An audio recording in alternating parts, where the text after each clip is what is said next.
Hello friends, എന്ന് വന്നിരിക്കുന്ന അതിഗംഭീരമായ മറ്റൊരു അപ്ഡേറ്റാണ്. നമ്മുടെ സ്വന്തം ദിലീപ് ഏട്ടൻ്റെ 152 മൂവി വരാൻ പോവുകയാണ്. ഒരു ത്രില്ലർ ജോണറിലാണ്. പക്ഷേ നല്ല മാസം മസാലയൊക്കെ ഉണ്ടെങ്കിൽ പോലും അതിലൊന്നും ഒരിക്കലും മീശ വിരിക്കലോ എന്താണ് കടിച്ച പൊട്ടാത്ത വാക്കുകൾ കൊണ്ടുള്ള അത്രയും നീട്ടി വിളിച്ചിട്ടുള്ള ഡയലോഗുകളുണ്ടല്ലോ. പക്ഷേ അത് ഭയങ്കര മാസമായിരിക്കും, ത്രില്ലായിരിക്കും. അങ്ങനെയുള്ള മൂവി ആയിട്ടായിരിക്കുന്നതാണ് ഇപ്പോൾ നമ്മുടെ സ്വന്തം ഷാജി കൈലാസിൻ്റെ മകനായിട്ടുള്ള ജഗൻ ഷാജി കൈലാസ് ഒരു ഒരു ഇൻ്റർവ്യൂ അല്ലെങ്കിൽ ഒരു ജസ്റ്റ് കാഷ്വൽ ഒരു ഓൺലൈൻ മീഡിയയ്ക്ക് കൊടുത്തിട്ടൊരു ബൈറ്റിൽ പറഞ്ഞത്. എന്തായാലും ഈ ഒരു മൂവി ദിലീപിൻ്റെ കുറേ കാലങ്ങൾക്ക് ശേഷം ഈ ഒരു ചെറിയ പ്രശ്നങ്ങൾക്ക് ശേഷം മൂവി കുറേ വരുന്നുണ്ടെങ്കിലും ഒന്നും ഓടാതെ പോയി. ഏറ്റവും കൂടുതൽ ഓടിയത് പ്രിൻസ് മാത്രമാണ്. പിന്നെയും കുറച്ച് ബെറ്ററായിട്ട് എനിക്കും തോന്നി. കാരണം പ്രിൻസ് ഞാൻ തിയേറ്ററിലേക്ക് കണ്ടായിരുന്നു. പക്ഷെ നല്ല രസമായിരുന്നു. അതും ഭയങ്കര അത്യാവശ്യം ദിലീപ് എന്ന ആക്ടറിനെ ഒരു വേറിട്ട ഒരു തരത്തിലേക്ക് അദ്ദേഹം ഉപയോഗിച്ചു.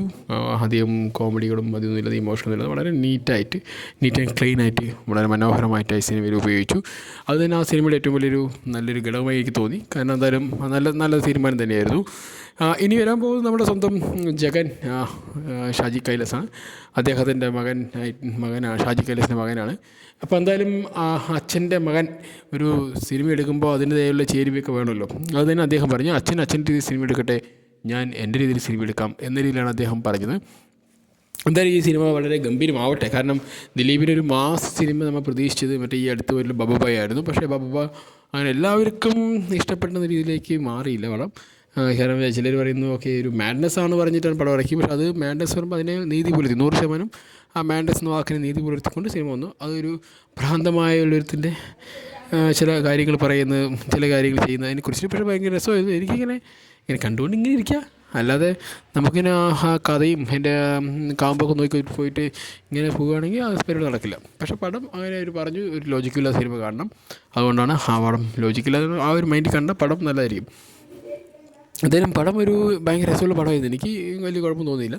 പക്ഷേ അത് നമുക്കിങ്ങനെ അവർ ഓൾറെഡി പറഞ്ഞ സ്ഥിതിക്ക് നമ്മൾ വെറുതെ കയറിയിട്ട് അതിൻ്റെ കഥയില്ല മറ്റില്ല മറിച്ച് പറയാൻ പറ്റില്ല. അവർ ഓൾറെഡി പറഞ്ഞ് നോ ലോജിക്കുന്നു, പിന്നെ വെറുതെ കയറി ഷോ ചെയ്തേണ്ട ആവശ്യമില്ല.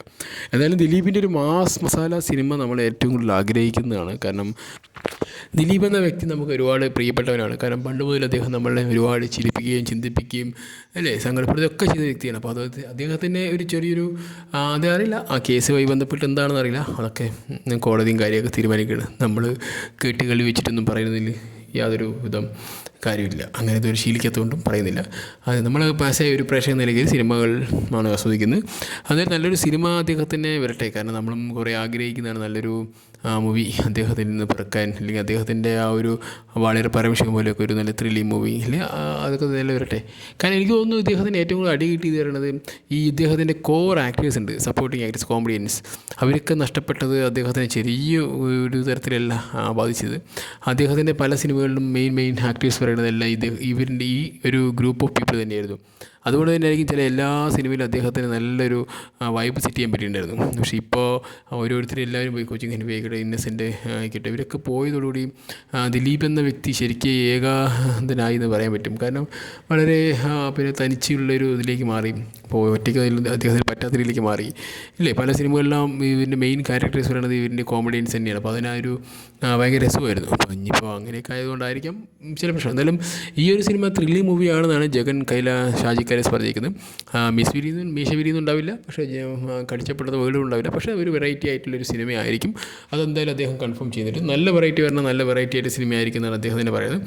എന്തായാലും നമ്മൾക്കൊരു നല്ലൊരു അടിച്ച് പൊളിച്ച് സിനിമ എന്ന് വെച്ചാൽ ഒരിക്കലും പ്രതീക്ഷിക്കാത്തൊരു ത്രില്ലിങ് എലമെൻറ്റോട് പറ്റുക. കാരണം ഇപ്പോൾ എല്ലാവരും തന്നെ ഡെബ്യൂ ഡയറക്ടേഴ്സ് പറയുന്നത് എല്ലാവരും ഭയങ്കര ഗംഭീരമായിട്ടുള്ള ആദ്യ സിനിമേനെ ഇറക്കുക പറ്റും. അപ്പോൾ എന്തായാലും ഈ ജഗൻ ഷാജി കൈലാസും കുറേ കാലമായിട്ട് ഈ ഒരു സ്ക്രിപ്റ്റിൻ്റെ പിന്നിലിരിക്കുകയാണ്.